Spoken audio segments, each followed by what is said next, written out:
Être français, ce n'est pas une langue, puisque nous la partageons avec 28 pays. Ce n'est pas une religion réelle ou supposée. Être français, c'est adhérer au contrat, liberté, égalité, fraternité. Être français, le dernier arrivé peut avoir la nationalité. Donc, non, nous ne parlons pas comme vous de français de papier, qui, je rappelle, étaient les mots de Maurras, les mots de Pétain et les mots de Drummond envers les Juifs.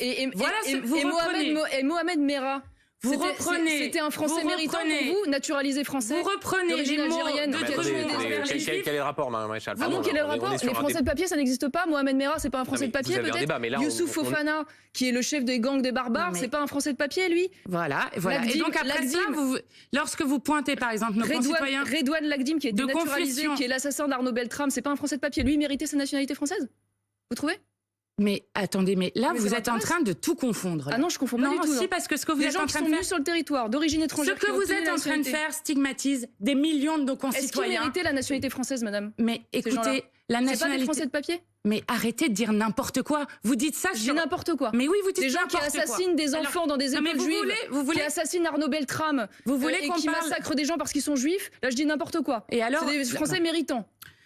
Madame Marion Maréchal Le Pen, écoutez, là vous êtes en train d'aller dans tous les sens. Vous affirmez tout et n'importe quoi. C'est plutôt moi qui vous sens mal à l'aise sur le sujet. Non, je vais Madame Marion Maréchal Le Pen, écoutez, là, Marion Maréchal Le Pen. Non, je vais vous répondre. Parce qu'en termes de délinquants, vous y connaissez. Ça, c'est le résultat de ce que vous voulez, ça. Donner la nationalité à n'importe qui au dernier arrivé. Voilà, c'est comme ça. La nationalité à n'importe qui, on donne la nationalité à n'importe qui. Ah oui, la preuve. Je viens de vous en donner 3 exemples. D'ailleurs, ce serait intéressant. Qu'est-ce que vous pensez du racisme anti-blanc, Madame Panot? Vous considérez qu'il existe du racisme anti-blanc ou c'est une invention? Je vous pose une question. Je vous écoute. Alors moi, déjà, je noterai, et tout le monde, j'espère, le notera, que donc vous pensez que les microbes, des maladies, des épidémies font attention de savoir si une personne a des papiers ou n'a pas de papiers. Ça, c'est sur l'aide médicale d'État. Ce qui est une idée qui va juste rendre les gens malades et qui est une obsession. Avant 2000, il n'y avait pas d'aide médicale d'État, il n'y avait pas d'épidémie. Excusez-moi. Et les autres pays font comment? Ils s'en sortent manifestement mieux.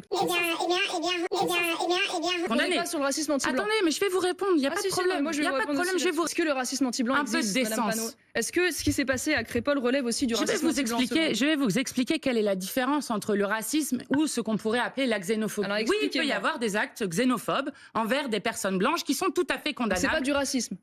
On veut tuer du blanc. Je vais vous expliquer ce qu'est le racisme. Le racisme a un côté structurel. Vous pouvez pas me dire oui ou non?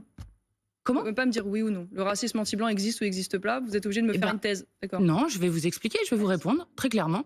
Le racisme est un racisme qui est structurel, qu'on appelle systémique, avec un ensemble de discriminations qui s'appliquent à des personnes, soit selon leur couleur de peau, selon leur religion réelle ou supposée, leur orientation. Bon, voilà. Eh bien... Donc ça n'existe pas. Le racisme... Attendez, Marion Maréchal, s'il vous plaît. Mais oui. On a du temps pour discuter. Donc...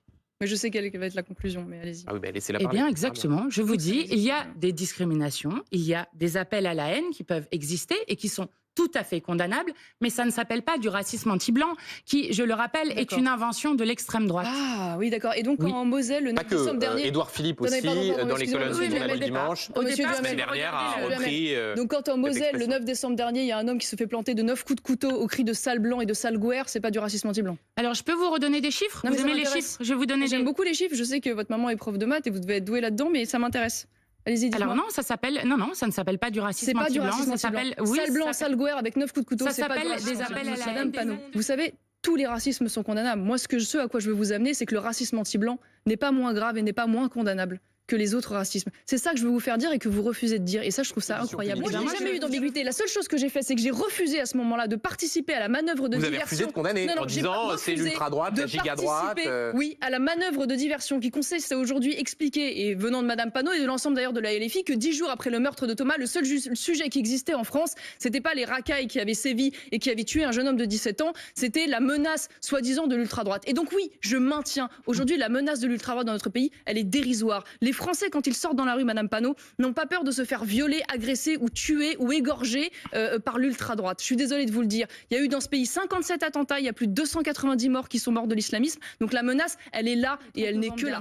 Il y a aujourd'hui, pour ne vous citer que cet exemple, 6 hommes, dont la plupart sont fichés S, parce que ça aussi c'est un vrai sujet et ça m'intéresserait de vous entendre là-dessus, sur vos solutions concernant les fichiers S islamistes dans notre pays, avaient prévu, et ont été fort heureusement arrêtés à temps, avaient prévu de s'attaquer à un village rural rurales en une nuit et de massacrer l'intégralité des habitants. Heureusement, ils ont été attrapés à travers les écoutes. Donc oui, excusez-moi, ça c'est la menace. Et moi, je dois dire que je ne vais pas dire que je vous entends avec une certaine saveur, parce que honnêtement, je trouve ça incroyable. Vous qui, Madame Panot, avez refusé de qualifier le Hamas d'organisation terroriste, cette organisation qui a ciblé volontairement des civils et des enfants, qui a violé des femmes, qui a craché sur des cadavres, qui a enlevé des enfants, dont le fondateur depuis le Qatar a appelé au djihad, qui s'est conclu en France par la mort de Dominique Bernard, qui a été assassiné par un islamiste. Cette même organisation, dont 4 membres présumés en Allemagne et aux Pays-Bas cette semaine ont été arrêtés parce qu'ils fomentaient un attentat contre des institutions juives en Europe.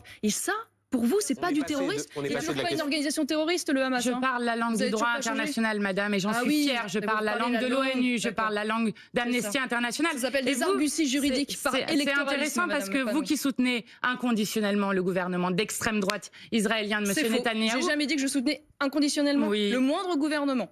Oui. Alors, M. Netanyahou, que vous soutenez dans ce qui est en train de devenir un cimetière à Gaza avec déjà plus de 18 000 personnes. Tellement mal à l'aise. Et je voudrais avoir une pensée... Vous êtes tellement mal à l'aise. Vous allez me rendre responsable peut-être de ce qui se passe en Israël aussi, tant qu'à faire. Non, mais je vous rends responsable de vos positions internationales. C'est pas du terrorisme quand le fondateur du Hamas provoque la mort de Dominique Bernard. Ça s'appelle en droit international des crimes de guerre.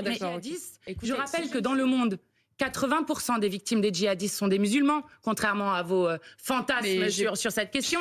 Et que nous, on traite à 64 ans. Vous faites attention à m'appeler Marion Maréchal Le Pen, vous pensez que j'ai honte?